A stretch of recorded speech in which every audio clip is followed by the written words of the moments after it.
A question or a comment or a request for information? Don't be shy now. Come on. Yes, sir. Hello, I'm Phil Crane. I'm the head of railways in UK Trade Investment. You mentioned the Crossrail project being interest. Please expand on and what you're looking to learn from see how it's a great project. Well, I think further to what I said, we've come to recognize in the city that as the city grows geographically, population and economic complexity, it's necessary to connect the different parts to each other and connect people to jobs. And we have right now kind of three, to simplify it, sort of east, west, and central job hubs that exist in the city. There are jobs everywhere in the city, obviously, but there are big concentrations of jobs on the east, on the west, and in the downtown financial core. And there just isn't at present the transportation to connect all of that up.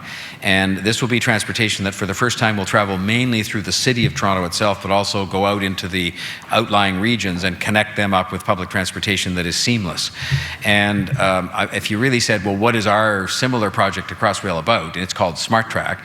It is about connecting people to jobs. It's connecting those three concentrations of employment to each other and giving people easier access. Because what we find, and I'm sure it's no different than here, is a lot of the younger people in particular are saying, look, I would like to have a very urban life.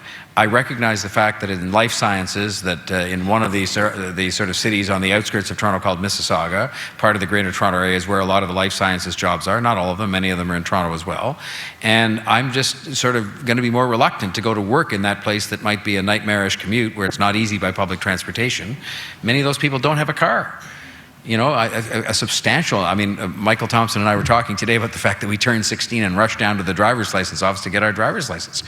Today, a substantial percentage of people 20 years old, have not even bothered to go to that office at all because they figure, I don't want a car, I don't need a car, I don't need the expense, I want to walk to work, or I want to have easy access through public transit to work.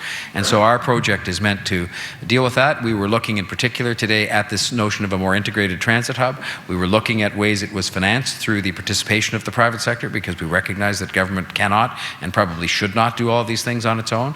And so we were hoping to learn, and we did. And we'll have more to learn, of course, tomorrow when we're meeting the people from Crossrail and going to see one of these hubs that's being developed.